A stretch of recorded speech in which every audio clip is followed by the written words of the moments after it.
ओम श्री गुरुवे नमः। ओम शांति शांति शांति। प्रणाम भगवान। भगवान योग वासिष्ठ महारामायण से उपशम प्रकरण सर्ग नंबर 13 और शीर्षक है चित्त की शांति के उपायों का युक्तियों द्वारा वर्णन। सत्संग लेते हैं भगवान। श्री वशिष्ठ जी कहते हैं, रघुनंदन, बिना जीती हुई मन सहित इंद्रियां शत्रु के समान हैं। वाह भगवान वाह। बिना जीती हुई इंद्रियां मन सहित शत्रु के समान हैं। इन्हें तब तक बारंबार जीत कर परमात्मा में लगाने का प्रयत्न करें जब तक अंतःकरण स्वयं ही परमात्मा के ध्यान में एकाग्र होकर शुद्ध एवं प्रसन्न न हो जाए। इस प्रकार के साधन से नित्य प्रसन्न सर्वव्यापी दिव्य स्वरूप देवेश्वर परमात्मा का स्वतः साक्षात्कार हो जाता है और ऐसा होने पर सारी दुख दृष्टियाँ नष्ट हो जाती हैं। उस सगुण निर्गुण रूप परब्रह्म परमात्मा का साक्षात्कार होने पर हृदय ग्रंथि रूपी कुदृष्टियाँ, जो मोह रूपी बीज की मुट्ठियों और नाना प्रकार की आपत्तियों की वृष्टियाँ हैं, नष्ट हो जाती हैं। नित्य आंतरिक विचार वाले और जगत को क्षणभंगुर देखने वाले पुरुष का अंतःकरण राजा जनक के अंतःकरण की तरह समय आने पर अपने आप ही शुद्ध हो जाता है। संसार में से भयभीत हुए पुरुषों के लिए सच्चिदानंद घन परमात्मा के ध्यान रूप परम पुरुषार्थ को छोड़कर न देव शरण देने वाला है, न कर्म, न धन आश्रय देने वाला है। वाह भगवान वाह। दोबारा से लेते हैं भगवान। संसार से भयभीत हुए पुरुषों के लिए सच्चिदानंद घन परमात्मा के ध्यान रूप परम पुरुषार्थ को छोड़कर न देव शरण देने वाला है, न कर्म, न धन आश्रय देने वाला है, न भाई बंधु। अपने उद्धार के लिए इनमें से कोई भी आश्रय लेने योग्य नहीं है। केवल एकमात्र परमात्मा ही शरण लेने योग्य है। तात जो लोग विवेक, वैराग्य, विचार, उपासना और धर्म पालन आदि उत्तम कार्यों में भाग्य के अधीन रहते हैं तथा मिथ्या विपरीत कल्पनाएं करते हैं, उनकी मंदमति विनाश की ओर ले जाने वाली है। अतः उनका अनुसरण नहीं करना चाहिए। उत्तम विवेक का आश्रय ले अपने आत्मा का अपने ही द्वारा अनुभव करके परम वैराग्य से पुष्ट हुई पवित्र एवं सूक्ष्म बुद्धि रूप नौका द्वारा संसार सागर को पार करें। श्री राम, यह मैंने तुमसे आकाश से गिरने वाले फल के समान शीघ्रतापूर्वक होने वाली ज्ञान प्राप्ति का वर्णन किया है। यह ज्ञान अज्ञान रूपी वृक्ष को काट डालने वाला तथा निर्तिशय सुख प्रदान करने वाला है।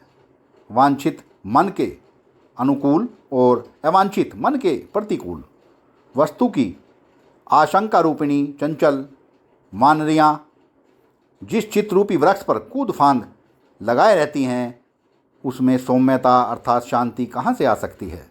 निष्कामता, निर्भयता, स्थिरता, समता, ज्ञान, निरीहता, निष्क्रियता, सौम्यता, निर्विकल्पता, निर्विकल्पता, धैर्य, मैत्री, मननशीलता, संतोष, मधुरता और मधुरभाषिता, ये गुण हे और उपादेय से रहित ज्ञानी पुरुष में बिना किसी वासना के रहते हैं।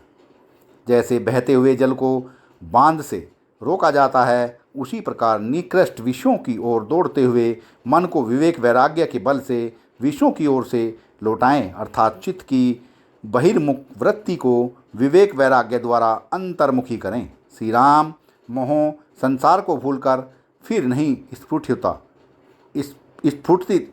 होता और संसार चित्त को भुलाकर फिर नहीं अंकुरित होता। खड़े होते, चलते, सोते, जागते, कहीं निवास करते, उछलते और गिरते पड़ते यह दृश्य प्रपंच असत्य ही है। ऐसा मन में निश्चय करके इसके प्रति आस्था का परित्याग कर देना चाहिए। रघुनंदन, समता का भली भांति आश्रय ले प्राप्त हुए कर्तव्य का पालन करते हुए अप्राप्त का चिंतन न करके निर्द्वंद हो इस लोक में विचरना चाहिए। श्री राम, तुम ही सर्वज्ञ, तुम ही अजन्मा, तुम ही सबके आत्मा और तुम ही महेश्वर हो। तुम अपने चैतन्य स्वभाव से कभी च्युत नहीं होते, तथापि तुमने इस प्रकार संसार का विस्तार किया है जिसने सद्रूप आत्मदृश्य में परमार्थ सत्स्वरूपता की भावना करके सब ओर से दूसरी भावना का परित्याग कर दिया। वह पुरुष हर्ष, क्रोध और विषाद आदि से होने वाले दोषों से नहीं बनता। जो राग द्वेष से मुक्त हैं, मिट्टी के ढेले पत्थर और स्वर्ण की समान समझता है तथा संसार की वासनाओं का त्याग कर चुका है, ऐसा योगी युक्त कहलाता है। वह जो कुछ करता, खाता, देता और नष्ट करता है, उन सब क्रियाओं में उसकी अहम भावना नहीं होती तथा वह सुख दुख में भी समान भाव रखता है। जो इष्ट और अनिष्ट की भावना का त्याग करके प्राप्त हुए कार्य को कर्तव्य समझकर ही उसमें प्रवृत्त होता है, उसका कहीं भी पतन नहीं होता। महामते, यह जगत चेतन मात्र ही है। इस प्रकार के निश्चय वाला मन जब भोगों का चिंतन त्याग देता है, तब वह शांति को प्राप्त हो जाता है। वास्तव में न मन है, न बुद्धि है, न यह शरीर है, केवल एकमात्र आत्मा ही सदा विद्यमान है। आत्मा ही यह संपूर्ण जगत है और आत्मा ही काल कर्म है। वह विशुद्ध आत्मा आकाश से भी सूक्ष्म होने के कारण प्रतीत न होने पर भी ध्रुव सत्य है। सूक्ष्म होने के कारण प्रत्यक्ष प्रतीत न होने पर भी यह आत्मा नित्य सत्य चेतन रूप है। अतएव सब प्रकार के लक्षणों से अतीत शुद्ध आत्मा केवल अपने अनुभव से ही जाना जाता है। जहाँ केवल परमात्मा की चेतनता है, वहाँ उसी तरह मन का क्षय हो जाता है जैसे प्रकाश में अंधकार का नाश हो जाता है। अतः उस आत्मज्ञान की प्राप्ति के लिए वैराग्य से, प्राणायाम के अभ्यास से, विवेक विचार से, दुर्वासनाओं के विनाश से तथा परमार्थ तत्व के बोध से प्राणवायु का निरोध कर देना चाहिए।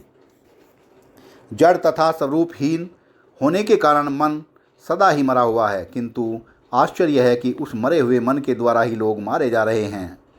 चक्र के समान घूमती हुई यह मूर्खता की परंपरा बड़ी विचित्र है। अहो, मायावी मायासुर का भी निर्माण करने वाली यह माया अत्यंत अद्भुत है, जिसके कारण अत्यंत चंचल चित्त के द्वारा भी यह लोक अभिभूत हो रहा है। जब मूर्खता आती है तब पुरुष सभी आपत्तियों का भाजन हो जाता है। भला अज्ञानी पर कौन सी आपत्ति नहीं आती। देखो, अज्ञान ने ही मूर्खता से इस सृष्टि को उत्पन्न किया है। हाय, बड़े क्लेश की बात है कि यह सृष्टि दुर्बुद्धि के कारण मूर्खता के वश में पड़ी हुई उसके द्वारा पीड़ित हो रही है। तथापि यह जीव असत का अनुवर्तन करके उत्तरोत्तर दुख उठाने के लिए ही इस सृष्टि को उपलब्ध करता है। मैं समझता हूँ यह मूर्खतामयी सृष्टि अत्यंत सुकुमार अविचार मात्र से सिद्ध है। अतएव एकमात्र विचार से ही इसका बाध किया जा सकता है। श्री राम इस मूर्ख लोकमयी सृष्टि के रूप में असत रूप मन ही प्रकट हुआ है।